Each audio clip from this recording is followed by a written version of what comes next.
Hello guys, welcome to all job 365। तो कैसे हैं आप सभी? उम्मीद करते हैं कि आप सब अच्छे से होंगे और अपनी तैयारी अच्छे से कर रहे होंगे।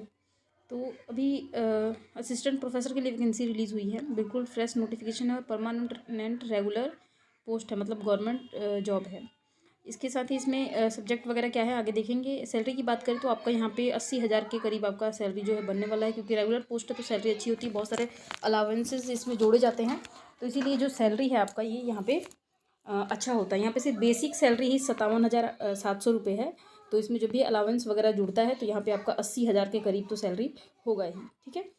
और इसी साथ ही अब आपका NPS में भी कटता है, तो वो सभी मिला करके आपका इतना बन जाएगा। तो अभी जिस भी पोस्ट के लिए वैकेंसी है सारी हम मतलब आगे देखेंगे, मतलब सब्जेक्ट देखेंगे। पोस्ट तो आपको पता चल गया है कि पोस्ट है यहाँ पे असिस्टेंट प्रोफेसर। तो देख लेते हैं यहाँ पे। देखिए, अगर चैनल पे पहली बार आए हैं तो वीडियो को लाइक करके चैनल को सब्सक्राइब कर ले, नोटिफिकेशन बेल को दबाएं। आपको इसी तरीके का अपडेट मिलता रहेगा, टीचिंग से, नॉन टीचिंग से, गवर्नमेंट, प्राइवेट, सभी तरीके की जॉब से रिलेटेड। देखिए यहाँ पे है, online application are invited for eligible candidate for the post of assistant professor in the various school department central of doctor Hari Singh Gour Vishwavidyalaya Sagar Madhya Pradesh से वैकेंसी जो है आई है, ठीक है। अब मध्य प्रदेश की परमानेंट पोस्ट स्टेट गवर्नमेंट के थ्रू है ये। अगर आप यहाँ पे एलिजिबल, मतलब अगर आपका यहाँ पे सिलेक्शन हो जाता है तो आपको मध्य प्रदेश में ही पोस्टिंग मिलेगी। ये चीज़ आप ध्यान रखें, क्योंकि स्टेट गवर्नमेंट की वैकेंसी है।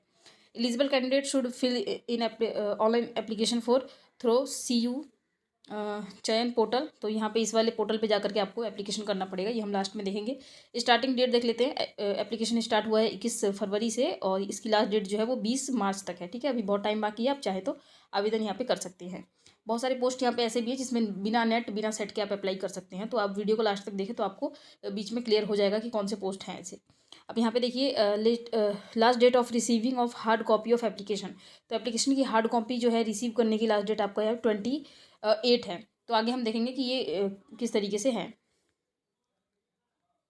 तो गाइज यहाँ पे आपको क्या है ना, आवेदन तो आपको ऑनलाइन करना है, लेकिन आपको जो हार्ड कॉपी जो भेजनी है ना आपको अपने डॉक्यूमेंट्स की जो होते हैं फोटो कॉपीज़ वगैरह, ये आपको बाय पोस्ट भेजना पड़ेगा, स्पीड पोस्ट के थ्रू। ये देखिए यहाँ पे लिखा हुआ है ना, तो इसीलिए यहाँ पे ये लास्ट डेट 28 है इसका भेजने का, ठीक है। तो दोनों ही तरीके से आवेदन आपको करना पड़ेगा, ऑनलाइन भी और इस तरीके से ऑफलाइन भी, क्योंकि आपको ऑफलाइन अपनी कॉपीज़ वगैरह वहाँ पे दिखानी पड़ेंगी। तो यहाँ पे देखिए सैलरी की बात, जैसे कि मैंने आपको बताया था अभी, यहाँ पे 7th CPC दिया जाएगा। पोस्ट इसमें टोटल नंबर ऑफ पोस्ट 88 है। रेगुलर पोस्ट है, देख सकते हैं। रेगुलर का मतलब ही होता है गवर्नमेंट परमानेंट जॉब, ठीक है। अब यहाँ पे असिस्टेंट प्रोफेसर यहाँ पे रहेगा और ये सैलरी आपकी है, देखिए। अब यहाँ पे 57,700 जो है बेसिक है, और आपका ये जो इतना यहाँ पे दिखाया गया है 1,82,400, तो ये आपका NPS वगैरह का काट पुट करके इतना जो है बनेगा। आगे बढ़ते हैं। अब देख लेते हैं किस किस पोस्ट के लिए वैकेंसी है। एलिजिबिलिटी हम बाद में चेक करेंगे, पहले हम देख लेते हैं वैकेंसी। अब यहाँ पे एक चीज़ ध्यान रखें, जो UR कैटेगरी है, अगर UR में वैकेंसी है, अगर आप UR कैटेगरी यानी जनरल से बिलोंग करते हैं, तो जिसमें जनरल में दिखाया गया है वैकेंसी उसी को आप फिल करें। जैसे कि ये फर्स्ट वाला है, इसमें जनरल में एक भी सीट नहीं है ना, एक ही सीट है जो कि सिर्फ PWD के लिए रिजर्व है। तो यहाँ पे ये सभी कैटेगरी वाले आवेदन नहीं कर सकते इस वाले पोस्ट के लिए, ठीक है। ये चीज़ आप ध्यान रखें। तो बाकी सब में भी इसी तरीके से आप चेक कर लें। मैं सिर्फ यहाँ पे बता देती हूँ। देखिए, स्कूल आर्ट और इन्फॉर्मेशन साइंस में आपको यहाँ पे लाइब्रेरियन और इन्फॉर्मेशन साइंस, फाइन आर्ट और परफॉर्मिंग आर्ट के लिए यहाँ पे वैकेंसी है। इसमें 2 है और इसमें 1 है। School of humanity and social science, इस वाले के लिए यहाँ पे वैकेंसी क्या क्या है देख लेते हैं। एंशियंट हिस्ट्री, कल्चरल और एकोलॉजी, और इसके बाद यहाँ पे इकोनॉमिक, फिजियोलॉजी, और यहाँ पे सॉरी फिलोसफी है, ये साइकोलॉजी, पॉलिटिकल साइंस, और यहाँ पे पब्लिक एडमिनिस्ट्रेटर, और साथ में सोशोलॉजी और सोशल वर्क के लिए यहाँ पे वैकेंसी है। नंबर ऑफ पोस्ट आप यहाँ पे देखते चले साथ के साथ, ठीक है। अब ये आप कहेंगे कि भाई नंबर तो बहुत मतलब पोस्ट बहुत कम है। अब पोस्ट बहुत कम है लेकिन सीट तो आपको एक ही चाहिए, तो इसलिए आपको आवेदन जरूर करना चाहिए। आगे यहाँ पे देख लेते हैं स्कूल ऑफ लैंग्वेज के लिए यहाँ पे जो वैकेंसी है, ये जो फैकल्टीज़ लिखी है, ठीक है, ये फैकल्टी होती हैं। यहाँ देखिए इंग्लिश के लिए है, और अदर यहाँ पे यूरोपियन लैंग्वेज के लिए वैकेंसी, अगर आपने अदर किया है तो यहाँ पे 6 वैकेंसी है। सभी में लगभग जो है सीट है, EWS को छोड़ के, तो EWS वाले जनरल में आवेदन कर सकते हैं। हिंदी के लिए भी है इसमें। स्कूल ऑफ अप्लाइड साइंस में यहाँ पे एंथ्रोपोलॉजी के लिए वैकेंसी यहाँ पे, क्रिमिनोलॉजी के लिए है यहाँ पे, इसके बाद यहाँ पे जनरल और अप्लाइड ज्योग्राफी के लिए है। इन 3 चीज़ों में वैकेंसी है। नंबर ऑफ पोस्ट आप यहाँ पे देखते हुए चलेंगे। यहाँ पे देखिए स्कूल ऑफ इंजीनियरिंग और टेक्नोलॉजी के लिए भी है यहाँ पे, जिसमें कि आपका यहाँ पे अप्लाइड जियोलॉजी है, और उसके बाद यहाँ पे तो यहाँ पे फार्मा, यहाँ पे इस साइंस के लिए यहाँ पे 9 वैकेंसी है। इसके बाद यहाँ स्कूल ऑफ बायोलॉजी और साइंस में वैकेंसी है। इन सभी सब्जेक्ट के लिए देखते चलेंगे आप। अगर मैं सारा पढ़ती हूँ तो यहाँ पे वीडियो बहुत लंबी हो जाएगी। इसके बाद यहाँ पे स्कूल ऑफ मैथमेटिकल और फिजिकल साइंस के लिए वैकेंसी है, जिसमें यहाँ पे वैकेंसी का नाम देख सकते हैं यहाँ पे, और नंबर ऑफ पोस्ट यहाँ पे देख सकते हैं। स्कूल ऑफ कॉमर्स और मैनेजमेंट में यहाँ पे बिजनेस मैनेजमेंट के लिए है। स्कूल ऑफ लॉ में आपको यहाँ पे 4 वैकेंसी है। स्कूल ऑफ एजुकेशन स्टडी में यहाँ पे योगा के लिए है, और यहाँ पे बाकी सब यहाँ देख लीजिएगा आप, एजुकेशनल के लिए है। इसके बाद स्कूल ऑफ केमिस्ट्री नहीं सॉरी केमिकल साइंस के लिए यहाँ पे, और टेक्नोलॉजी में केमिस्ट्री की वैकेंसी है, 7 जो वैकेंसी है यहाँ पे। इसके बाद यहाँ पे सेंट्रल के लिए यहाँ पे सेंटर ऑफ स्टडी एंड, तो इसमें आपका यहाँ पे 1 की वैकेंसी है। तो टोटल नंबर ऑफ वैकेंसी 88 हो जाता है। बाकी कैटेगरी वाइज यहाँ पे दिया गया है वैकेंसी, आप देख लें, ठीक है। तो जिसमें जिसका है, और यहाँ पे एब्रीविएशन दिया गया है कि किसके लिए, जैसे यहाँ पे ओबीसी का क्या फुल फॉर्म है, ये सब यहाँ पे दिया गया है, आप देख सकते हैं। पर चलिए आगे देखते हैं हम यहाँ पे। अब यहाँ पे जो है एलिजिबिलिटी है, तो एलिजिबिलिटी में आप एक ही चीज़ ध्यान रखें कि यहाँ पे क्या करना होगा, मास्टर होना चाहिए आपका, मास्टर 55% के साथ होना चाहिए। इसके साथ रिलैक्सेशन की बात अगर नीचे कही गई होगी तो हम देख लेंगे, फिलहाल आप जनरल के लिए यहाँ पे 55% है, ठीक है।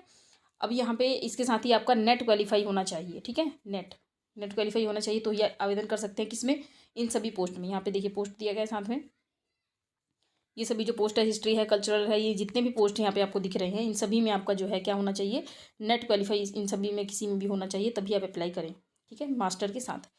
अब बहुत सारे पोस्ट ऐसे भी हैं जिसमें कि बिना नेट के भी है, तो वो हम आगे देखेंगे।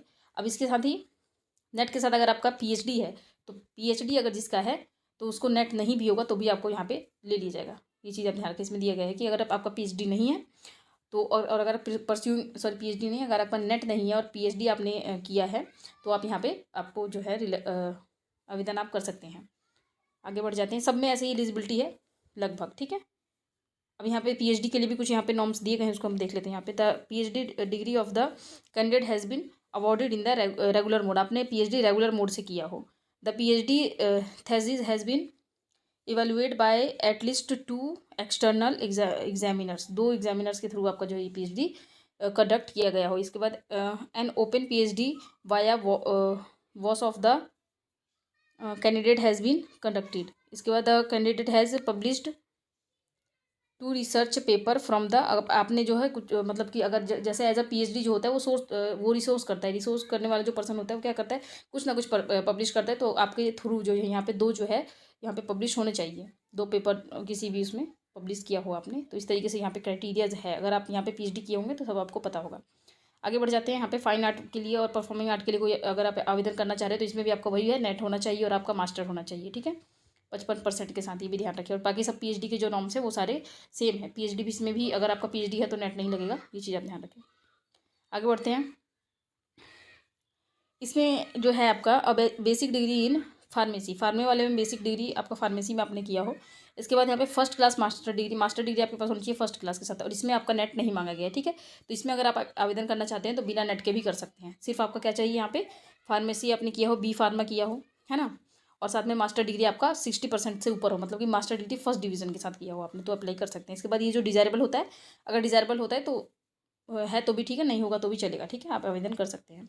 बिजनेस मैनेजमेंट में भी देख लेते हैं, यहाँ पे bachelor degree in any discipline master degree, ठीक है, बैचलर और यानी कि यहाँ पे मास्टर डिग्री आपने किया हो, और इसके साथ ही first class equivalent and 2 year of professional experience as the, तो अगर आपका 2 साल का प्रोफेशनल एक्सपीरियंस है तो आप यहाँ पे आवेदन कर सकते हैं, ठीक है। तो इसमें भी आपका नेट नहीं मांगा गया है, तो यहाँ पे बिना नेट वाले भी कर सकते हैं आवेदन। आगे बढ़ जाते हैं, यहाँ पे सेंट्रल फॉर स्टडी, और इस वाले में देख लेते हैं हम क्या है यहाँ पे, मास्टर डिग्री विद 55% मार्क्स, 55% के साथ मास्टर होना चाहिए, साथ में आपका यहाँ पे नेट मांगा गया है, नेट होना चाहिए, और नेट के साथ अगर पीएचडी है अगर आपके साथ, तो पीएचडी वाले में नेट की रिक्वायरमेंट नहीं है, ये चीज़ ध्यान रखिए। पीएचडी के यहाँ पे बहुत सारे कंडीशन दिए गए जो मैंने अभी फर्स्ट में पढ़ के बताया था, वही कंडीशन यहाँ भी है। जो डिजायरेबल होता है वो ज़रूरी नहीं है कि आपके पास हो, नहीं भी हो तो चलेगा, ठीक है। इसके बाद यहाँ पे बहुत सारी कैटेगरीज वाइज दिया गया है। School of art and information science, एक बार देख लेते क्या लिस्ट ऑफ कंसर्न रिलीवेंट। अब यहाँ पे बहुत सारी मतलब कि फैकल्टी दी गई, अगर इन सभी में आपने कोई सा भी किया तो अप्लाई कर सकते हैं। यहाँ पे पीजी में अगर इन सभी सब्जेक्ट में से कोई सा पढ़ा है तो भी आप इस वाले में अप्लाई कर सकते हैं। इसमें से कोई पढ़ा है तो भी कर सकते हैं, इसमें से कोई पढ़ा है तो भी कर सकते हैं। तो इस तरीके से बहुत सारे होता है ना कि सब्जेक्ट कॉम्बिनेशन, उसी तरीके से ये दिया हुआ है, इसी तरीके से आप इसको समझ सकते हैं। इसके बाद यहाँ पे लैंग्वेज के लिए देख लेते हैं, लैंग्वेज में भी आपको यहाँ पे देख सकते हैं, यहाँ आपका डिपार्टमेंट ये वाला दिया जाएगा लैंग्वेज वाला। इसके बाद यहाँ पे इंग्लिश लिटरेचर आपने पढ़ा हो, इंग्लिश ये वाला अगर आपने यहाँ पे ये पढ़ा हो या फिर ये पढ़ा हो तो भी अप्लाई कर सकते हैं, ये चीज़ आप ध्यान रखें। आगे बढ़ जाते हैं, यहाँ पे सब में ऐसे ही दिया गया है, जैसे अगर आपने स्पेसिफिकली वही सब्जेक्ट नहीं पढ़ा है तो उसके अकॉर्डिंग अगर कोई सा भी सब्जेक्ट उसके सिमिलर पढ़ाई तो अप्लाई कर सकते हैं, उस तरीके से यहाँ पे दिया गया है। तो आप इसको अपने भी यहाँ पे एक बार चेक कर लो, क्योंकि वीडियो बहुत लंबी हो जाती है अगर हम एक चीज़ सारी चीज़ें पढ़ते हैं तो। इसके अलावा आप यहाँ पे मैथमेटिक्स और फिजिक्स के लिए करना चाह रहे हैं तो यहाँ पे इतने सारे ये सारे लिखे हैं सब्जेक्ट, अगर इनमें से कोई सा भी है आपके पास तो अप्लाई कर पाएंगे। सबके लिए ऐसे ही लिखा गया है, तो ये बहुत ही अच्छा है, क्योंकि फिर कन्फ्यूजन नहीं होती है कि जैसे किसी ने अगर कुछ रिलीवेंट किया है तो कर सकता है या नहीं कर सकता है। अगर अगर आपका जो आपने नेट क्वालिफाई किया है यूजीसी और CSIR या फिर इसके सिमिलर किसी से नहीं किया है तो आपको यहाँ पे अप्लाई का मौका नहीं दिया जाएगा, ये चीज़ ध्यान रखिए। अब देख लेते हैं हम इसकी एज वगैरह आगे अप्लाई कैसे करना है। वो यहाँ पे ये वेबसाइट है, इस पर हम लास्ट में चलेंगे कैसे आपको यहाँ से आवेदन इसको डाउनलोड करना है नोटिफिकेशन को।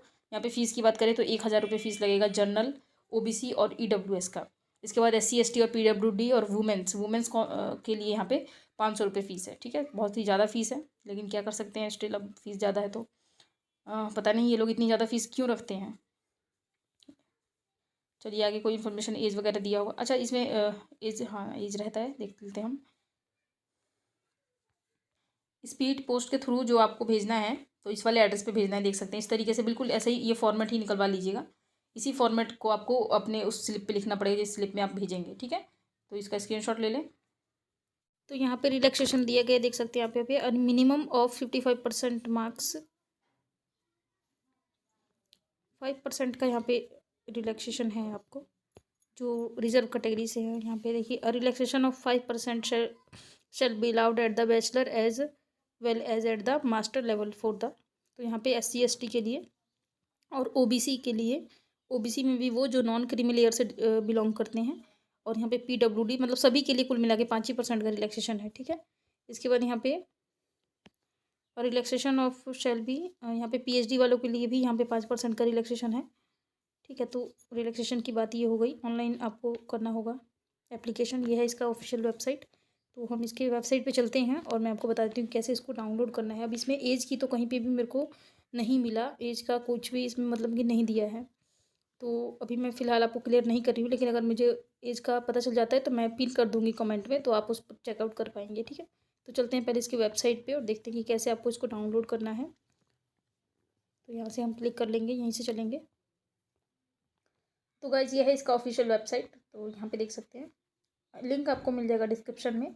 आपको इसको स्क्रॉल डाउन करना होगा और 21 तारीख का नोटिफिकेशन देखना होगा। ये देखिए जहाँ पे 21 डेट है ना, ये वाला recruitment advertisement of assistant professor, तो इसको आपको क्लिक करके डाउनलोड कर लेना है। यहाँ पे जैसे ही क्लिक करेंगे तो डाउनलोड हो जाएगा। ठीक है, और फिर इसके लिंक भी आपको डिस्क्रिप्शन में मिल जाएगा, वहाँ से डायरेक्ट जाकर आप अप्लाई कर सकते हैं खुद से अगर करना चाह रहे हैं तो, और नहीं तो आप जाकर के कैफे से अप्लाई करें तो बढ़िया रहेगा।